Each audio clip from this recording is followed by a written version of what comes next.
하박국 선지자는 남왕국 유다가 멸망하기 전에 활동했던 선지자입니다. 주전 7세기 마지막쯤에 이제 활동했던 분인데요. 아마도 예레미야 선지자와 비슷한 시대에 사역했던 그런 선지자가 아닐까 생각합니다. 아마 예레미야는 하박국보다 좀 젊었을 것 같고요.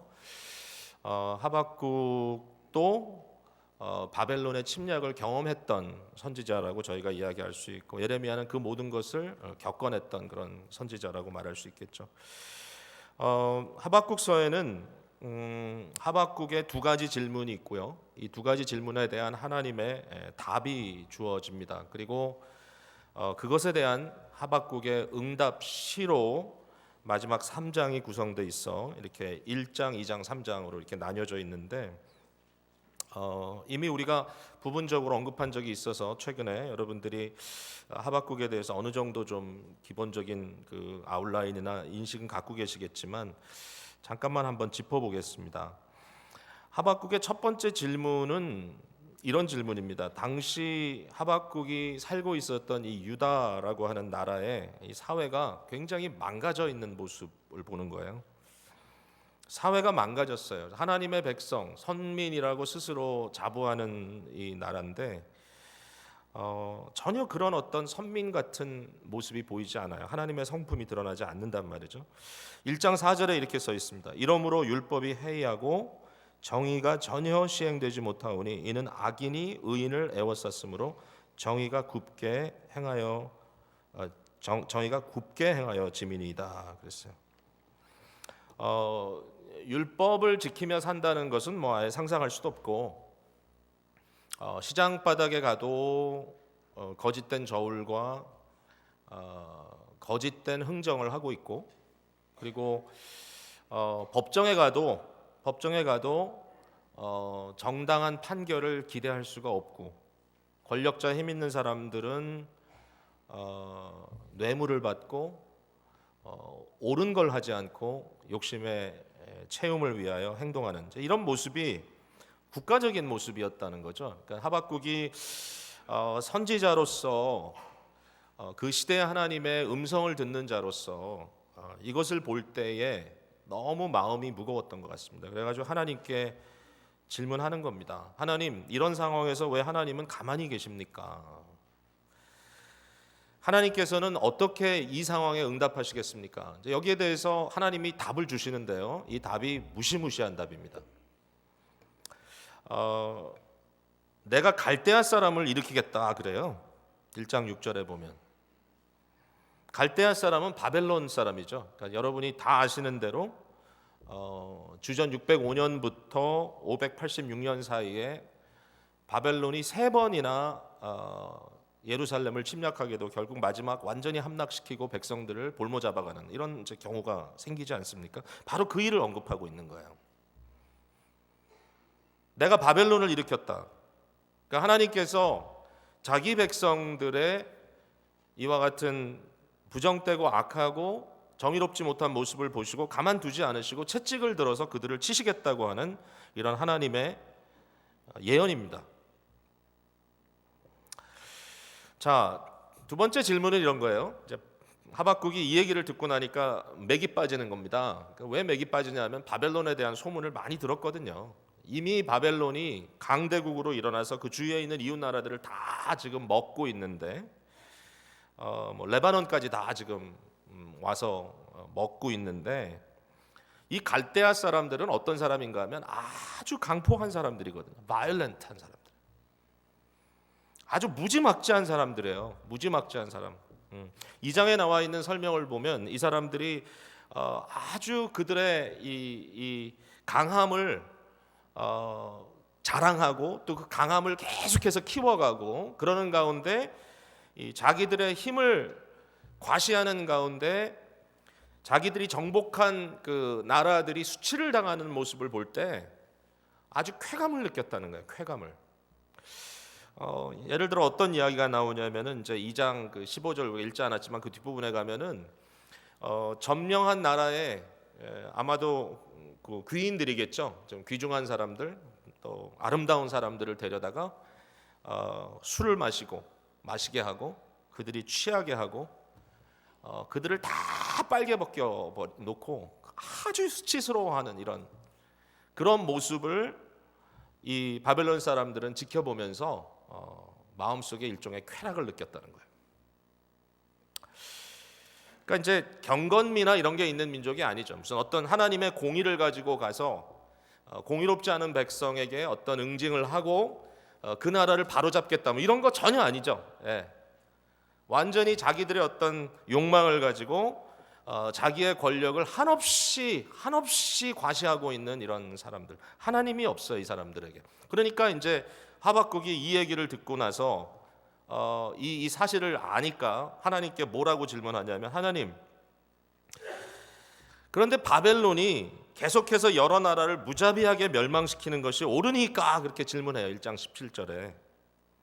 그리고 아무리 유다가 악하다고 해도 바벨론이 훨씬 더 유다보다 악하고 포악한 나라인데 하필이면 왜 바벨론을 들어서 자기보다 더 의로운 백성을 삼키도록 하시는지, 하나님 도대체 왜 이렇게 일을 하십니까?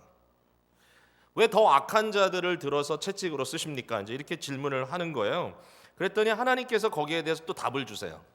그러니까 하나님의 답은 뭐냐면은 바벨론을 쓰되, 그러나 바벨론에 대하여 하나님께서 정하신 때에 반드시 정한 때가 있다는 거예요.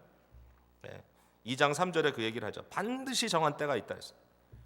반드시 정한 때에 그들을 심판할 때 그들이 한 모든 악한 행동을 그대로 갚아주겠다. 그게 이제 2장에 쭉 나오는 거예요. 그들이 한 것을 일일이 다 하나님께서 언급하시면서 그대로 그들에게 갚아주겠다. 즉 하나님은 여전히 공의의 하나님으로 그들에게 공의를 행하시겠다, 이렇게 얘기를 하는 겁니다. 바벨론은 스스로 자기들이 가장 높은 줄 알고 자기의 높음과 자기의 강함을 자랑하겠지만, 그러나 하나님 그거 거저두지 않으시고 반드시 하나님께서 그들에게 보응하실 때 결론적으로 2장 20절에 오직 여호와는 그 성전에 계시니 온 땅은 그 앞에서 잠잠할지니라, 이렇게 얘기했어요. 그게 하나님의 마지막 말씀이에요. 오직 여호와는 그 성전에 계시니, 성전이라는 말은 하나님의 지성소를 의미하는 것이고 이것은 하나님의 보좌이죠. 보좌. 이 땅의 보좌가 아닙니다. 왜냐하면 여러분 아시지만 예루살렘의 성전은 바벨론 사람들이 와서 다 무너뜨립니다. 돌 위에 돌 하나도 남지 않을 정도로, 정말 그 당시에도. 나중에 로마에 의해서도 함락됐지만 첫 번째 지었더니 솔로몬의 성전이 완전히 부셔지거든요. 사람들은 오해했을지 몰라요. 그러므로 하나님이 졌다, 여호와가 졌다, 이스라엘의 민족의 신인 여호와가 바벨론의 신에게 졌다, 이렇게 생각할지 몰라요. 그러나 하나님은 다 아시는 거예요, 이미 그 상황을. 그리고 하시는 말씀이 나는 여전히 나의 성전에 있다. 이 성전은 땅의 성전이 아니죠. 이 성전은 하늘 보좌죠.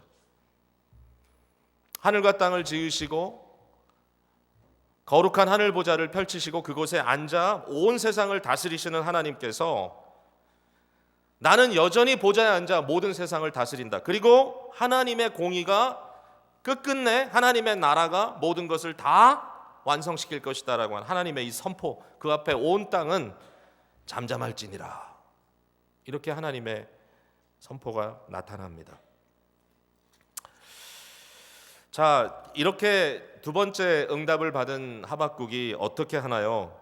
하박국의 이제 세 번째 장은 뭐냐면 바로 이 하나님의 말씀에 대해서, 하나님의 답에 대해서 이 하박국이 일종의 이 노래를 지어가지고 응답을 하는 겁니다. 응답시이죠. 응답시. 3장 제일 끝에 보면 이 노래는 그렇게 써 있죠. 이 노래는 지휘하는 사람들을 위하여 내 수금에 맞춘 거다. 그러니까 3장 전체는 노래예요, 노래. 근데 이 노래를 지었는데 이 노래는 무엇을 노래하고 있냐면은 결국 이거예요. 좀 슬픈 현실이긴 하지만, 왜냐하면 하박국도 유다인이니까요. 유다인으로서 슬픈 일이긴 하지만, 그러나 하나님은 유다의 하나님으로 국한된 분이 아니구나.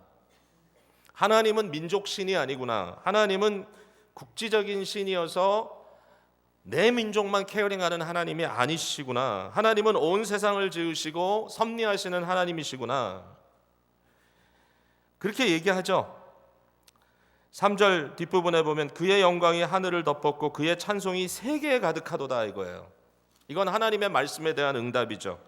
2장 14절에 하나님 이렇게 얘기하시잖아요. 이는 물이 바다를 덮은 같이 여호와의 영광을 인정하는 것이 세상에 가득함이니라. 제가 잠시 후에 좀 더 말씀을 드리겠지만 이 유명한 말씀이 여기 이제 등장을 합니다. 하박국이 그것을 인정하는 거예요. 하나님이 유다의 하나님만은 아니구나. 하나님이 우리식으로 얘기한다면 교회 안에 모여 있는 우리들만의 하나님이 아니시구나. 기쁨의 교회의 하나님만이 아니시구나. 하나님은 나의 하나님만이 아니시구나. 하나님은 하나님이시구나. 하나님의 하나님 되심. 온 세상을 지으시고 하나님의 주권대로 섭리하시는 하나님, 나의 편의를 위해서 존재하시는 하나님이 아니라 그의 선한 의도대로 세상을 하나님의 방법대로 회복시키시고 하나님의 방법대로 완성시켜 가시는 하나님이시구나. 지난 수요일에 우리 예수마을 하면서 제가 C.S. 루이스의 천국과 지옥의 이혼의 한 파트를 여러분께 읽어드리면서 이런 결론을 지었죠. 하나님은 순하신 하나님이 아니다. 하나님은 태임하신, 길들여지는 하나님이 아니다. 하나님은 순한 하나님이 아니다. 그러나 하나님은 선하신 하나님이다. Good. God is not tame, but God is good. 하나님은 길들여질 수 있는 나의 개인적인 욕망과 나의 어젠다를 위하여 길들여지는 하나님이 아니라 하나님은 하나님이시구나. 그런데 그는 선하신 분이시구나. 이게 이제 하박국의 스토리입니다. 여러분 너무나 잘 아시는 하박국의 마지막 그 노래 가사가 나오죠. 비록 무화과 나무가 무성하지 못하며 포도나무에 열매가 없으며 감람나무에 소출이 없으며 밭에 먹을 것이 없으며 우리의 양이 없으며 외양간에 소가 없을지라도 내가 완전히 쫄딱 망할지라도 결국 유다가 바벨론에 의하여 짓밟힐지라도 뭐라고 얘기합니까? 나는 여호와로 말미암아 즐거워하며 나의 구원의 하나님으로 말미암아 기뻐하리로다. 여러분 이게 감당할 수 있는 이야기입니까? 감당할 수 있는 이야기입니까? 자, 저는 이 하박국의 메시지를 통해서 두 가지의 중요한 생각을 여러분과 오늘 나누려고 합니다. 남은 시간에 너무나 잘 아는 것들이기 때문에 글쎄요, 여러분께 그렇게 새롭게 다가올지는 모르겠어요. 그러나 너무 중요하다는 생각이 들어요. 자, 첫 번째는 뭐냐면 이러한 상황 속에서 의인은 그 믿음으로 말미암아 살리라라는 말씀입니다. 여기 의인은 하나님이 의롭다 칭하는 사람이죠. 우리가 그걸 알죠. 왜냐하면 이 말씀의 배경은 창세기 15장에 있기 때문이죠. 그리고 이 말씀이 결국 로마서 1장 17절에 바울에 의하여 인용되어서 로마서 전체의 주제가 되기도 하고 복음이 무엇인가를 설명해 주는 중요한 핵심 구절이기도 하죠. 아브라함이 하나님을 믿음에 하나님이 그것을 그의 의로 여겼다라는 말씀이죠. 오직 의인은 그의 믿음으로 말미암아 살리라. 오직 믿음으로 말미암아 살리라. 뭘 믿는다는 거예요? 하나님의 약속을 믿는 거죠. 하나님의 약속을 믿는 거죠.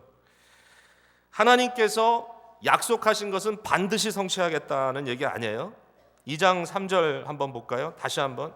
이 묵시는 정한 때가 있나니 그 종말이 속히 이르겠고 결코 거짓되지 아니하리라. 비록 더딜지라도 기다려라. 지체되지 않고 반드시 응하리라. 너희 생각보다 답이 늦게 온다 할지라도 네가 생각했던 답이 아닌 것 같이 보인다 할지라도 하나님의 약속은 반드시 이루어진다. 그러니까 기다려라. 그것을 믿어라. 하나님이 의롭다 하는 사람은 어떤 사람이냐? 하나님의 약속을 믿고 끝까지 기다리는 사람. 아브라함이 하나님의 약속을 믿었죠.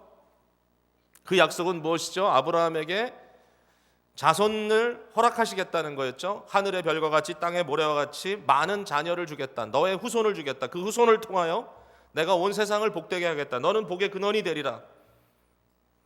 너를 통하여 만민이 복을 받겠다. 하나님께서 결국 아브라함을 통하여 이스라엘을 이루시고 이스라엘을 통하여 모든 백성을 복되게 하시겠다는 하나님의 이 구속사적인 계획이 선포된 것이죠. 근데 문제가 뭐죠? 아브라함에게는 한 명의 자녀도 없어요.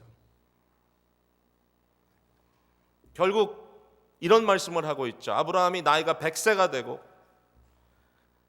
아브라함이나 사라나 그의 육체는 이미 죽은 자처럼 되었지만 죽은 것처럼 되었지만 그러나 아브라함이 약속을 믿고 기다렸다.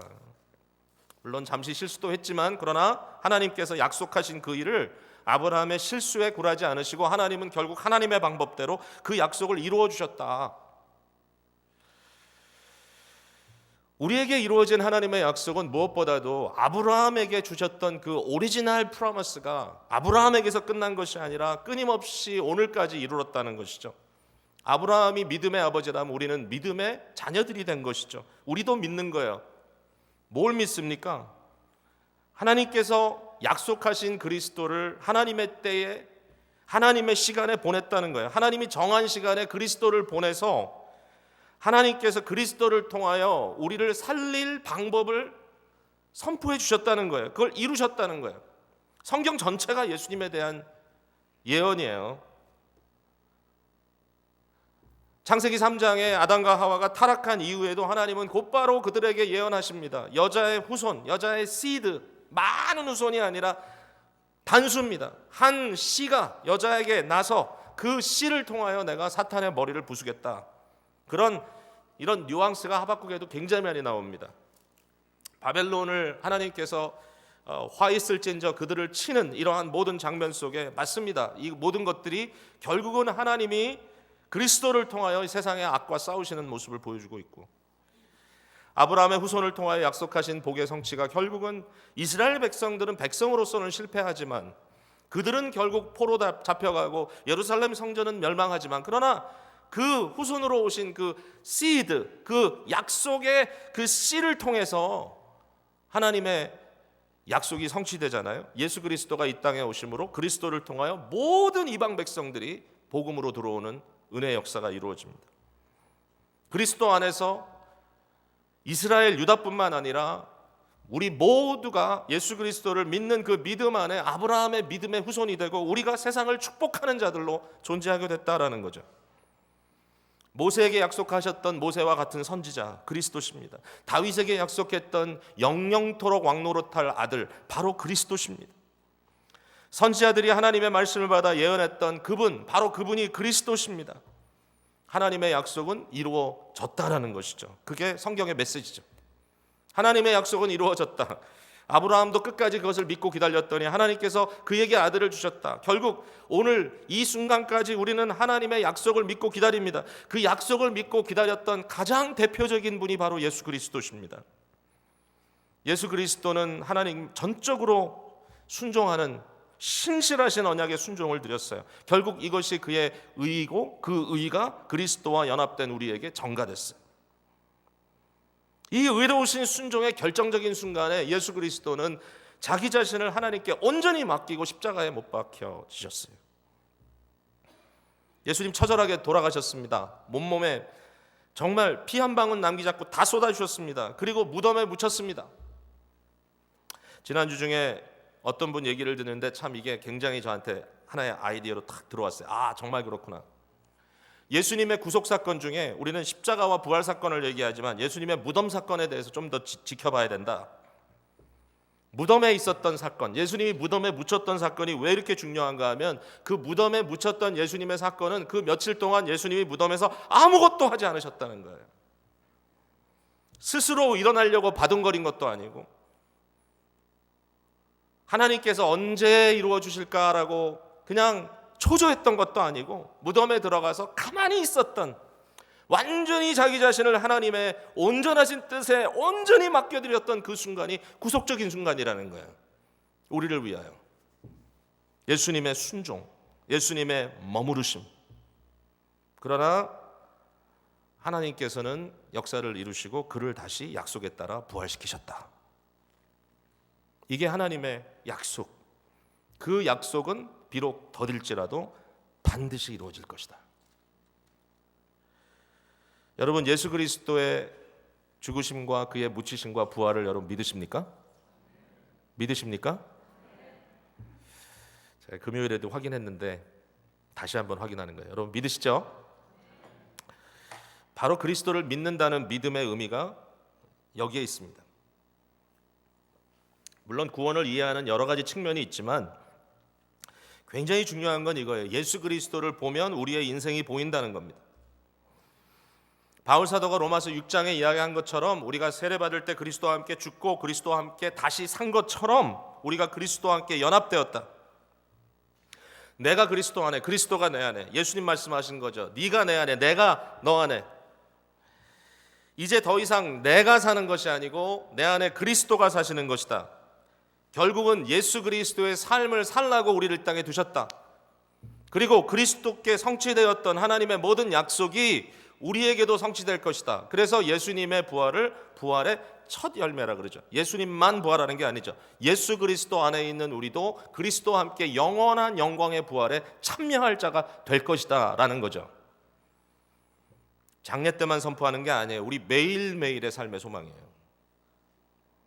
이 세상에 산다는 것은 따분하고 이 세상에서 우리가 모든 결과를 다 만족스럽게 받는다고 하는 것은 불가능하죠.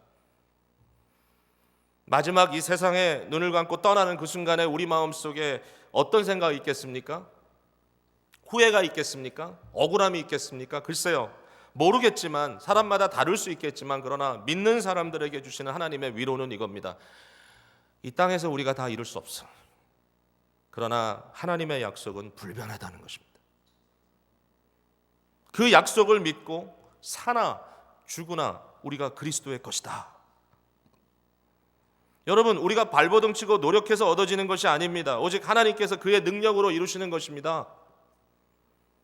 여러분, 많은 사람들이 예수 믿는다는 것을 돈 좀 더 버는 것으로, 예수 믿는다는 것을 세상에서 좀 더 잘 사는 것으로 생각합니다. 근데 그것은 조금 부족해요. 아니, 많이 부족해요. 여러분, 열심히 일하면요 돈 벌 수 있습니다. 여러분, 공부 열심히 하면 공부 잘할 수 있습니다. 여러분, 애쓰면 애쓴 수고에 대한 대가가 있습니다. 거기에다가 조금 플러스합니다. 신앙이라는 걸 플러스해서 하나님 돈 벌게 해주세요. 하나님 건강하게 해주세요. 운동도 열심히 하고 다이어트도 하고 그러면 건강할 수 있습니다. 거기에다 조금씩 더 해가지고 하나님 나를 도와해 주세요. 하나님 내가 이 포지션을 꼭 얻을 수 있게 해주세요 정도로 우리의 신앙을 이런 우리의 노력과 우리의 수고를 통하여 얻을 수 있는 그것에 약간 결부시키는 정도가 우리의 믿음이라면 그것은 기독교 신앙을 오해한 거죠. 아니죠. 그것 이상의 것이죠. 그래서 주님께서 말씀하셨잖아요. 뭐 계속 반복하고 계속 주입하는 얘기지만 주님께서 말씀하셨잖아요. 하늘에 나는 새를 보라. 거두지도 않고 모으지도 않고 그러나 하나님께서 다 먹이신다. 들에 있는 백합화를 보라. 스스로 옷감을 짜지도 않고 그들이 그것 때문에 수고하지 않지만 그러나 하나님께서 입히신다. 너희가 얼마나 중하냐. 하늘의 새보다 들의 백합보다 너희가 중하지 아니하냐. 오직 너희는 하나님의 나라와 그의 의를 구하라. 그리하면 이 모든 것은 더해 주시겠다. 이거 못 믿어서 우리 아직도 발버둥 치잖아요. 그러면서 자꾸 우리의 욕망을 앞세워서 하나님보다 앞서가려고 하잖아요. 예수를 믿는다는 것은 하나님께서 우리의 인생에 대한 궁극적인 책임을 져주셨기 때문에 우리의 마음이 정말 쫀쫀해지는 게 아니에요. 우리의 마음이 후해지고 우리의 마음이 풍성해지고 복음의 포만감으로 채워지고 예수 그리스도를 볼 때마다 그의 영광스러움이 우리 속으로 들어오고 그 영광스러움 앞에 우리 자신들의 미래를 볼 수 있는 믿음의 눈을 얻게 되는 거잖아요.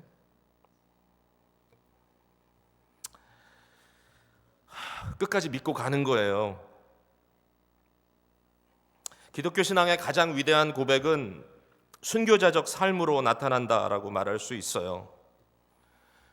우리 육신이 현세에서 비록 누리지 못한다 할지라도 하나님이 우리의 주인 되심을 끝까지 인정하는 거예요. 죽음 앞에서도 인정하는 거예요. 하나님이 내 주인이다.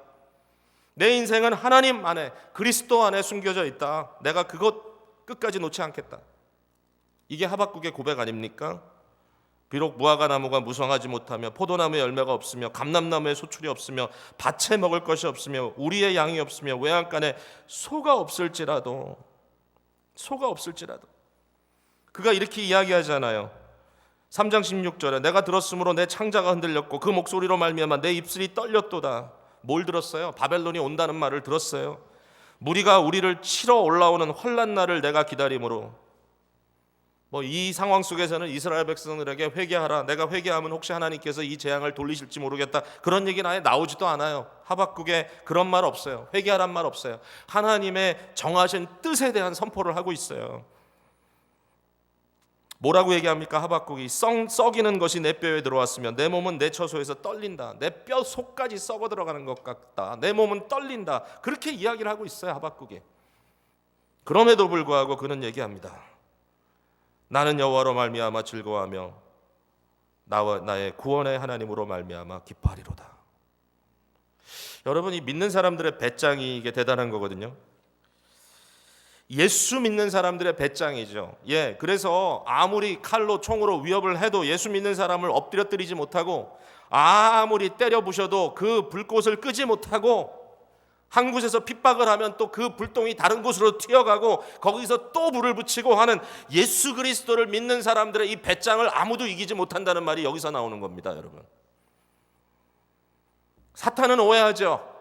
욥에 대해서 오해합니다. 돈 좀 뺏어보세요. 하나님 저주할 겁니다. 자녀들 취해보세요. 하나님 저주할 겁니다. 육신의 병을 줘보세요. 하나님 저주할 겁니다. 오해죠, 오해. 이미 지난 19년 동안 기쁨의 교회를 목회하면서도 너무 많이 봤어요. 저 정도 되면 무슨 소망이 남았을까? 이러한 상황 속에서 어떻게 하나님을 여전히 의지할 수 있을까? 그런데 놀라워요. 가장 절망스러운 순간에도 하나님께서 그것을 이길 수 있는 믿음을 주시더라는 거예요, 당사자들에게. 그리고 하나님을 찬양하는 거예요. 그 순간에도 뜻이 있다 얘기합니다. 어떤 의미가 있습니까? 다 없어진 것 같은데. 그러나 그 순간에도 가게를 열 때만 기뻐하는 게 아니라 문을 닫으면서도, 마지막 정리를 하면서도 하나님께서 알아서 해주시겠지, 시원하다. 이상하게 하나님께서 그런 은혜를 주시고, 자녀들이 곁을 떠나가는 일이 생긴다 할지라도 끝까지 하나님을 찬양하고 하나님을 바라보는 역사가 일어나더라는 거죠. 여러분, 이게 우리의 믿음입니다. 의인은 오직 믿음으로 살리라.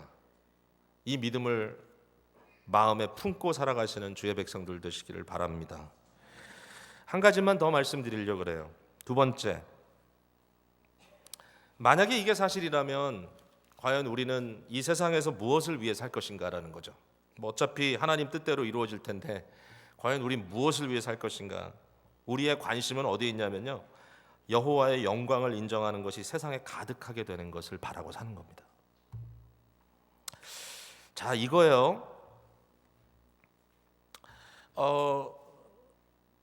2장 12절에 보면은 하박국이 자신 있게 하나님의 말씀을 받아서 여기서 대언합니다.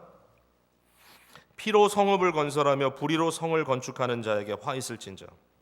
바벨론아, 네가 강하고 잔인하여 사람의 피로 성읍을 건축하고 불의로 성을 건축한다고 해도 이것을 하나님께서는 화 있을진저라고 얘기한다. 화다, 화. 복이 아니고 화다. 네가 취하는 것, 네가 건물 짓는 것, 네가 나라를 세우는 것, 화다. 복이 아니다. 아주 당당합니다, 하박국이. 그 저주가 어떻게 나타나느냐? 13절 말씀 우리 한번 같이 읽을게요. 2장 13절 시작. 민족들이 불탈 것으로 수고하는 것과 나라들이 헛된 일로 피곤하게 되는 것이 만군의 여호와께로 말미암음이 아니냐. 무슨 얘기예요? 민족들이 불탈 것으로 수고하는 것과 나라들이 헛된 일로 피곤하게 되는 것. 이게 무슨 얘기인가 하면요, 민족들이 수고해요. 민족들이 수고한다고요. 민족들이 피곤해요. 바벨론이 정말 애쓰고 수고합니다. 자기의 목숨을 걸고 싸웁니다. 수많은 아마 자기 군사들도 죽었을 거예요. 그 일을 이루기 위해서 피로 성읍을 건설하고 불의로 성을 건축하는 거예요. 그러나 그 모든 것들이 뭐라 그랬어요? 불에 탈 것이라 그랬어요. 불에 탈 것이라고. 불에 탄단 말이에요. 결국 수고해서 남겨놨더니 불에 타질 것밖에 되지 않아요. 결국 피곤하게 일을 했더니 헛된 거예요. 헛되다. 베니티죠, 베니티.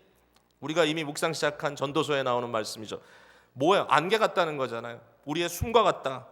노력해서 피곤해서 수고했지만 결국 아무것도 아니다. 이거 누가 한다고요? 만군의 여호와께서 그렇게 한다는 거예요.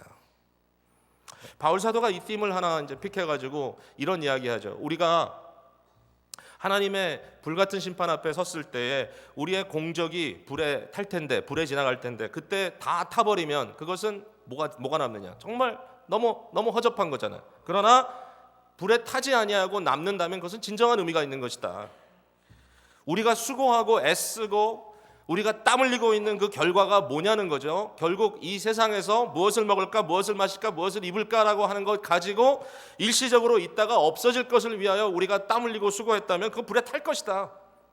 마지막 남은 게 없다. 너 그동안에 뭐 하다가 왔냐? 먹고 살다 왔습니다. 그거 얘기하지 말자라는 거죠. 바울 사도가 얘기하는 게. 우리에게 주신 목적은 우리가 많던 적던 있던 없건 하여튼 우리가 부족하던 부족하지 않던 하여튼 세상의 눈의 가치로 어떻게 보이든지 간에 우리가 세상에서 추구할 것은 하나님의 나라예요. 하나님의 영광이 물이 바다를 덮은 같이 온 세상에 충만한 것을 우리가 보는 거예요. 그게 우리의 목적이에요. 우리의 삶의 목적이에요. 먹고 사는 거 아니에요. 나라의 리더가 되고 대통령 정도가 됐으면 저는 이전에도 그런 얘기 했잖아요. 왜 결국 심어줄 수 있는 백성들에 대한 비전이 뭐냐? 맨날 하는 말이가 우리 제일 심각한 문제가 뭐냐? 먹고 사는 문제다. 먹고 사는 문제다. 결국 물질주의적이고 먹고 사는 문제 때문에 맨날 근심거리를 안고 살아가는 백성으로 만들어놔요. 기본적으로 이것은 정신의 문제예요. 한 나라의 의미가 먹고 사는 겁니까? 우리가 가난할 때 나라 사랑 안 했습니까? 먹고 사는 문제라고 맨날 얘기해. 먹고 사는 문제라고. 그것만 해결하면 된다 그래요. 오늘도 미국이 자꾸 그렇게 가고 있어요. 아니잖아요. 그것은 헛되다. 불에 탄다. 하나님께서 그것이 아니라 물이 바다를 덮은 같이 여호와의 영광을 인정하는 것이 세상에 가득함이라 그랬어요. 이 말씀이 이사야서 11장 9절에 똑같이 나오거든요.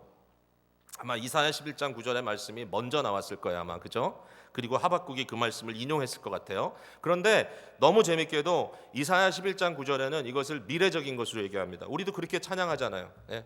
물이 바다 덮음 같이 온 세상을 하나님을 아는 지식이 덮을 그날이 오리라 오리라 미래 올 거다 이러면서 우리가 그 미래적인 것으로 이야기하잖아. 그러나 하박국은 미래적인 것으로 얘기 안 하죠.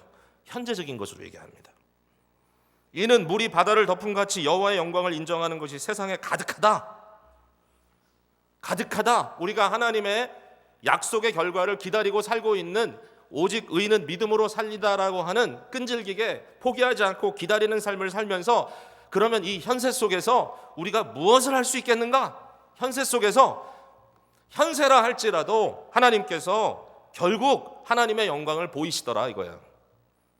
바벨론에게 이미 already 그들의 악한 행동에 대한 보응을 하나님 방법대로 하시더라 이거예요. 적국 사람들을 적국의 그 리더들을 데려다가 술 먹이고 뻘거벗기고 그 뻘거벗긴 모습을 보면서 쾌락을 느꼈던 이 사람들 여기 보면 16절에 하나님께서 그렇게 했다는 거예요. 너희들도 벗길 것이다 이거예요. 벗겼어요. 아주 막 그래픽하게 표현합니다. 아주 그냥 빨개 벗길 것이다. 레바논에게 강포를 행한 것처럼 강포를 행한 것이 네게로 돌아오리라. 하나님의 공의가 이미 현재적으로 already 우리 주위에 우리의 눈앞에 이루어지고 있다. 거짓된 우상을 섬겨봐라. 거기에는 아무것도 남는 게 없다. 이 세상의 역사 속에 이미 하나님의 영광을 인정하는 것이 세상에 가득하다. 물이 바닷물 덮음 같이 하나님을 아는 지식이 이미 세상에 인정될 수밖에 없다. 공의의 하나님이 계시고 공의의 하나님이 그의 공의로 세상의 역사를 이끌어 가시고 절대로 악한 일들이 끝까지 가지 못하고 올바르지 않은 것들이 드러나지 않을 것이 없고 결국은 하나님의 이 공의와 하나님의 정의가 세상에 나타나더라. 여러분 단순간에 우리가 뭔가를 얻을 것 같지만요 아니라는 거죠. 세상 살다 보면 결국 다 잃어버린다는 거죠. 사람 잃어버리고 내 존재의 의미 잃어버리고 아니라는 거죠. 여러분 여기서 우리 그리스도인이 잘 생각해 봐야 될 게 있어요. 우리가 살아가는 목적이 뭐냐? 하나님의 영광을 위해서 살아간다는 말을 우리가 이미 했죠. 우리의 관심이 어디 있습니까? 우리의 관심이 어디 있습니까? 하박국에 던지는 하나님의 말씀 그거예요. 너의 관심이 유다에 있느냐? 너의 관심이 너 자신에게 있느냐? 아니라는 거예요. 하나님은 유다의 민족신이 아니라는 거예요. 하나님은 결국 하박국이라고 하는 한 사람을 돌보기 위해 존재하는 그러한 서벤트가 아니라는 거예요. 하나님은 우리의 그 모든 것 위에 존재하시는 창조주시고 그의 뜻은 거룩하고 그의 결론적인 하나님의 자기 선포는 선하시다는 거예요. 선하신 하나님. 여러분, 사람이 나라를 사랑한다는 것만 생각해도 자기 개인적 욕망을 국가의 이익을 위해서 내려놓는 거잖아요. 애국자가 필요한 시대라고 하죠. 나라 사랑하는 사람들, 정말 나라 사랑, 자기의 어떤 욕망이나 어떤 그런 포부 때문에 결국 모든 것을 자기 중심적으로 끌고 가는 게 아니라 나라를 사랑하기 때문에, 애국자이기 때문에 결국 나라를 위하여 자기 자신을 희생할 수 있는 그런 리더가 필요하다. 아주 기본적인 얘기잖아요. 근데 그것도 우리 눈에 잘 안 보이잖아요. 가끔 보면. 근데 한 나라보다 더 위대한 것이 하나님의 이 우주적인 역사잖아요. 창조주 하나님이 그의 온전하심, 결국은 국가, 민족도 하나님의 영광을 위하여, 하나님의 공의를 위하여, 하나님의 선하심을 위하여 끌고 가시겠다는 하나님의 의지잖아요. 결국 한 나라의 역사를 통해서도 하나님이 결과적으로 어떻게 하셨다는 것을 보여주고자 하는 것이 하나님의 말씀이고 생각이잖아요. 우리의 신앙과 우리의 교회의 존재가 우리가 잘 먹고 잘 살기 위한 것이라는 생각을 빨리 버려야 되겠다. 그런 느낌이에요. 그런 마음이에요. 여러분, 이스라엘은 분명히 하나님이 선택한 백성입니다. 유다 하나님이 선택한 사람들입니다. 근데 이 선택하심을 우월감으로 생각해서는 안 된다는 것이 성경의 가르침입니다. 분명히 선택했어요. 그 선택했다는 말이 세상은 다 망해도 나는 잘 살 거다라는 생각이라면 그건 잘못됐다는 거예요. 선택을 받았다는 것은 특권이기보단 책임이에요. 하나님이 이스라엘 백성을 통하여 온 백성을 복주시겠다는 거예요. 모든 민족을 복되게 하겠다는 거예요. 하나님의 빛을 온 세상에 비치시겠다는 거예요. 근데 이스라엘 백성들은 그게 아니었어요. 우리가 특별하니까 우리가 잘 먹고 잘 살면 된다. 다른 나라들은 무시하고 짓밟기 원했던 것이죠. 근데 그게 아니죠. 하박국의 메시지는 하나님은 바벨론에 의하여 유다가 함락당한 일을 통해서도 하나님은 그의 뜻을 이루시고 그의 영광을 이루실 것이다.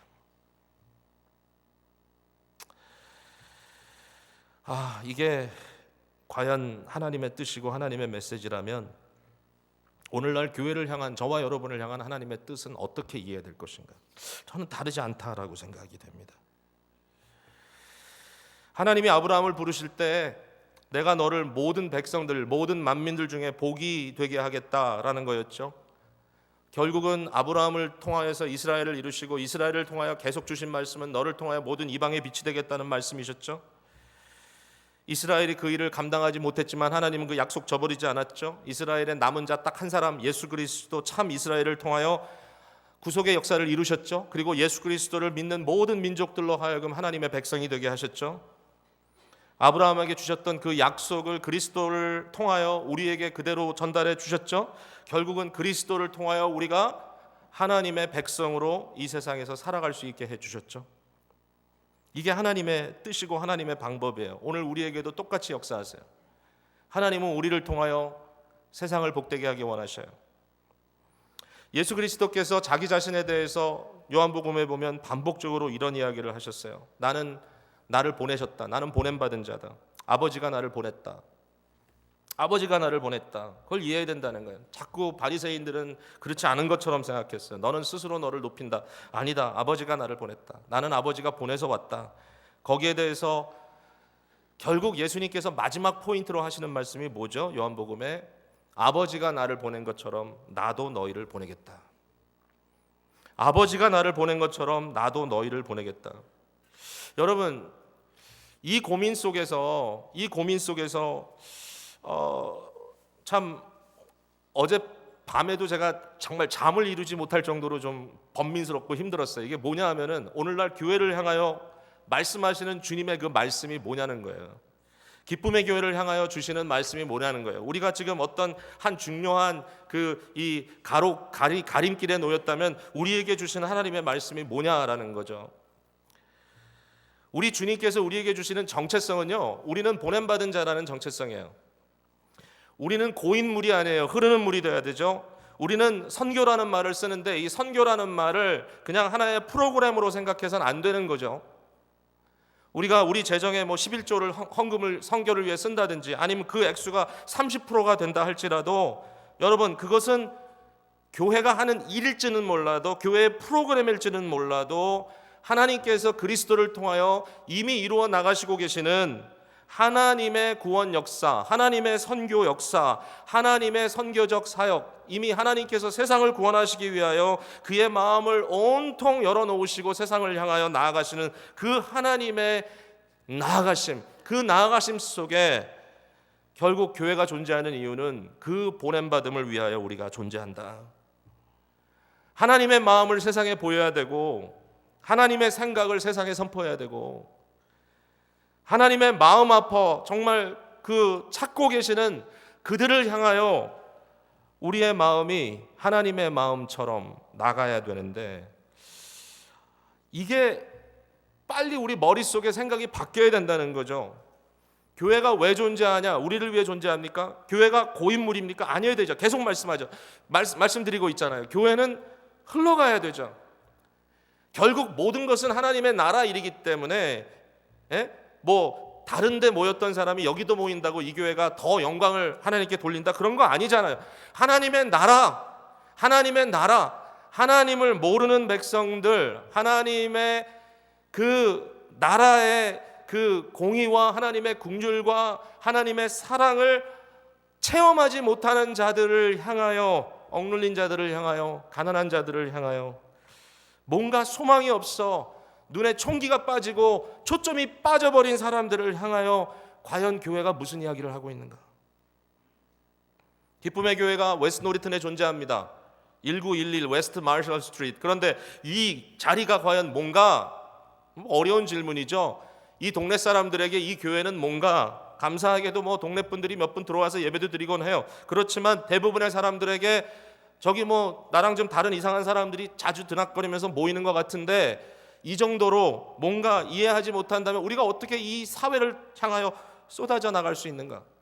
오직 너희는 택하신 족속이요 왕 같은 제사장들이요 거룩한 나라요 그의 소유된 백성인 이 너희를 그의 기이한 빛에 어두운 곳에 불러내서 그의 기이한 빛에 들어가게 하신 하나님의 그 아름다운 영광스러운 그 덕을 세상에 쏟아내기 위함이다.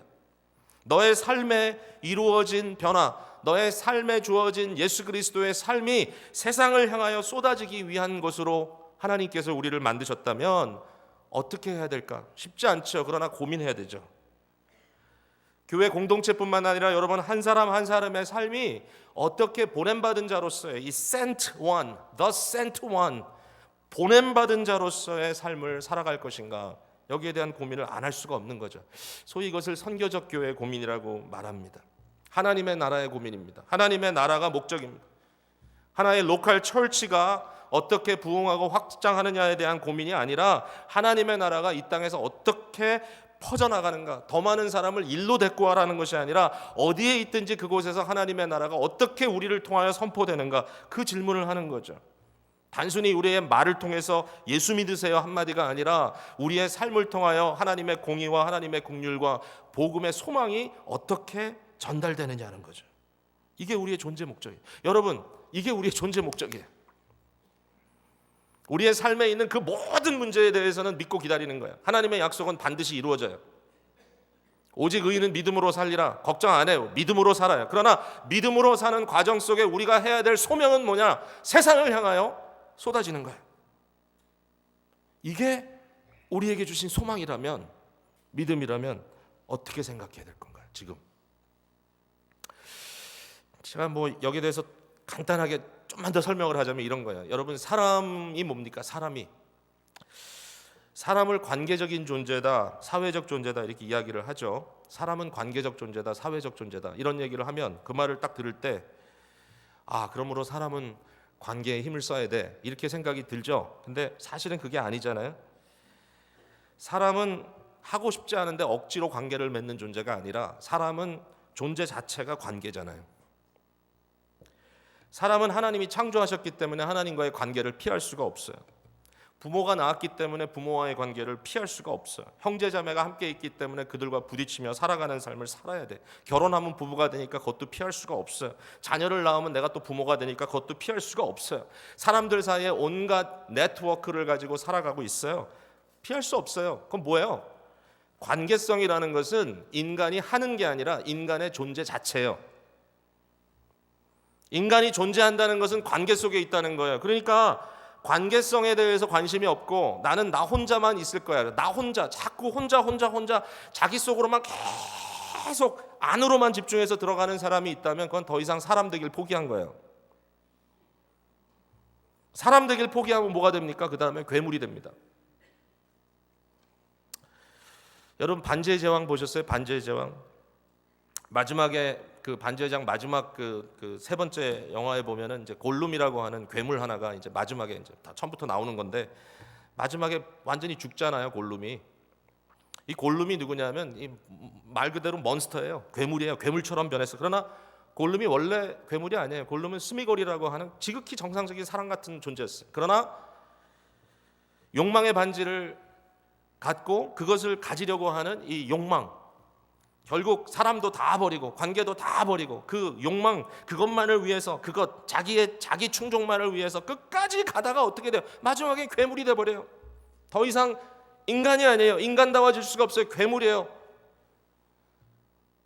골룸이 죽는 마지막 순간 여러분 기억하세요? 혹시 마지막 저 절벽에서 떨어집니다. 어디로 가죠? 밑은 활활 불타고 있는 지옥에 불이 타는 것 같은 모습입니다.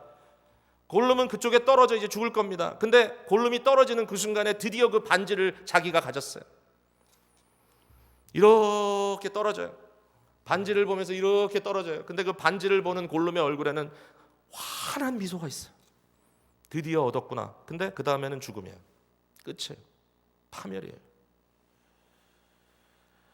여러분, 인간의 인간다움이라는 것은 존재성을 떠나서 이 관계성을 떠나서는 말할 수 없잖아요. 똑같은 말을 하는 거예요. 교회가 관계성을 떠나서는 자체의 의미를 이야기할 수가 없다는 거죠.